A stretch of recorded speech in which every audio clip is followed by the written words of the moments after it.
Power of Slide is a game that is an open world challenge environment for you to get stuck into, to race against other people for high scores on leaderboards, completing the challenges as you go. It's inspired by Ken Block's Gymkhana videos, taking ordinary cars and putting them into an extraordinary stunt situations, but it's also heavily, for me, influenced by Fun Selector's Absolute Drift, the devs that have just done Art of Rally. In Absolute Drift, it was a highly stylised but still open world environment, and you drive up to the challenges, complete them, get yourself onto a leaderboard, dive around, do the next one, repeat them, so on and so forth. And Power of Slide does that exact same thing, it just puts it into a more realistic real world setting. It also does it from a completely malleable camera that you can move around in full 360 degrees around you so that you can see what you're getting up to and angle the camera where you see fit. That's really helpful because the challenges are tough, they are tricky, and the handling model doesn't necessarily lend itself well to completing the challenges. And I'll try and explain. In Power of Slide, you've got cars that go in and out of drift mode, and you do this by selecting a button, X on the Xbox controllers, and that brings up a little driftometer down at the bottom of the screen. And I really like this because it shows you, from a axis, how steep your drift is, and you can kind of turn into it and understand it as you go. And the turning into the drifts and slides and actually sliding around everywhere works really well and feels quite satisfying when you're driving at high speed. And normally in a straight line, because you can kind of flick the car and get into a slide and skid all the way down like a road, and you're like, racking up the points, feeling good. And you can do it kind of on a long radius around a 90-degree bend or something like that, and it all feels fine. However, Power of Slide is not interested in any of that for about 85 to 90% of the game. Instead, the challenges are things like parking challenges, where you need to narrowly get in between various different cars and then kind of reverse park around a corner and things like that. You've got Gymkhana events with obstacle courses, going up and down ramps, performing jumps, going around cones and lampposts and things like that. But you've also got other stunts like landing on jump pads that throw you up into the roof, but you're not allowed to touch any obstacles, and you must set off fireworks in weird and wonderful places. The challenges are really varied, and one of the best things about Power of Slide is that it varies things up all the time to keep you coming back for more.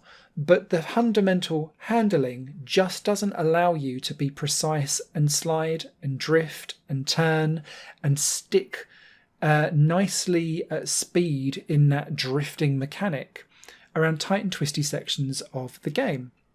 Now, 80% of the game is designed around this, so it's about threading your way in between cones and things like that. But it expects you to still be able to drift and slide around it. But fundamentally, the handling doesn't allow you to. So it ends up being less of a drift game for these options and more of a kind of threading the eye of the needle through things as it goes. An entirely different skill set and challenge, but the game hasn't necessarily adapted itself to allow for that. So when you then approach the challenges, it's got 1, 2 or 3 stars depending on how you're going to perform. Normally 1 star is for being able to complete the challenge and you kind of just do it. Another one will be for doing it with a high score or within a certain time frame, and another one will be like an even higher one or for not touching any obstacles, along with performing something within a time period. The challenges don't reflect the handling model. So where it's you must score 5,000 points within 2 minutes, all of the places where you can get a double multiplier for being able to drift around lampposts or cones or barrels that explode, you simply can't do because the handling model doesn't allow you to do that much of a tight turning circle and drift, and you don't score if you don't drift. So in the end, you just kind of barrel through and try and do a steamy sideways skid through the area and hope you collect some points on the way. It doesn't feel like the game has fully grasped that the handling model for your default car at least just can't cope with the challenges that are set out before it. Which is a shame, because when you look beyond that admittedly huge grievance that I have with this game. There's a lot to like. The challenges are varied. It goes from parking to like little race challenges. There's specific ones where there's like bollards that go up in like a weird loop and you have to kind of get inside and stay inside the loop without being punted out again. You have to chase down RC cars and smash them, setting off fireworks on rooftops. There's like little mini driving tests. It's really varied and I like the way how it works. The problem with that is that the game just doesn't know what to do with it all. And it's not really thought well into its open world look and feel and design either. So when you call out a challenge, it lays out what is involved in that challenge onto the open world map. But the problem with that is that if you cancel the challenge, all of the layout is still there. And same as if we complete it as well. So then you might have had one where you're going around loads and loads of trucks everywhere, but then the trucks are actually on top of where the next challenge lies. So then you're thinking, oh, I can't actually get to the next challenge properly. So then you have to kind of go and find another challenge to reset the world. And then that opens up where you wanted to go.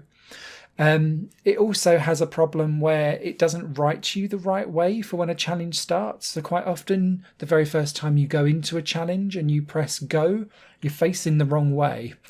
So then you're like, right, cancel the challenge, reverse myself into position. Now I'm off and away and I go again. You can set specific markers on the map so that when you respawn, you can respawn to a certain location, but you only get one of those. And so if you're looking between different challenges, you're constantly resetting and then wondering where you need to go. The reset function itself I have found quite buggy. Sometimes it would lift you up and then just not put you back down again. Sometimes it would glitch out and throw me in the sea. And I had to quick out to the menu to try and get things going again. There's just a lot around the idea of it being in an open world, but actually in reality, a lot of very basic and simple quality of life features are just missing from the overall experience that makes Power of Slide feel really incohesive. That combined with the handling model makes me regrettably say at this time of review on its release week, I don't really recommend it. It's frustrating to play. It doesn't handle in a way that makes sense for the way how the challenges are laid out. And it just is missing quality of life features that just make it frustrating and a chore. I'd also say that the challenges themselves probably need lowering or making easier, because it's clear that the people who have played the game have all given up really, really early on. And it shouldn't just be me and one other person on the online leaderboards after the first week of this game playing beyond the first 10 or 12 challenges. Doesn't feel good. A written review will be over on higherplayinggames.com. If you've got more questions about the game, please do leave them down below. I'm hoping that this game will get some love and attention over time, because there's a fundamentally good blueprint here for something. It just needs that tweak on the handling to make it more responsive and less clumsy and chaotic in slow drifting specifically.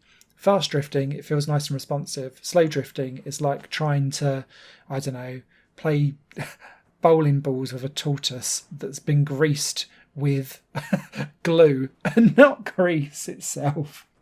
That's a terrible analogy. Anyway, I'm going to shut up. You guys take care. Catch you soon. Bye. Higher Plane Games is part of the Higher Plane Network, a completely independent media outlet supported by people like you. The goal is to create the best possible content that cultivates a richer indie scene for games as well as music and entertainment. To find out more and to get involved, visit patreon.com/higherplane network. Your support makes all the difference, and in return you'll gain access to bonus content and downloads. Thank you for watching.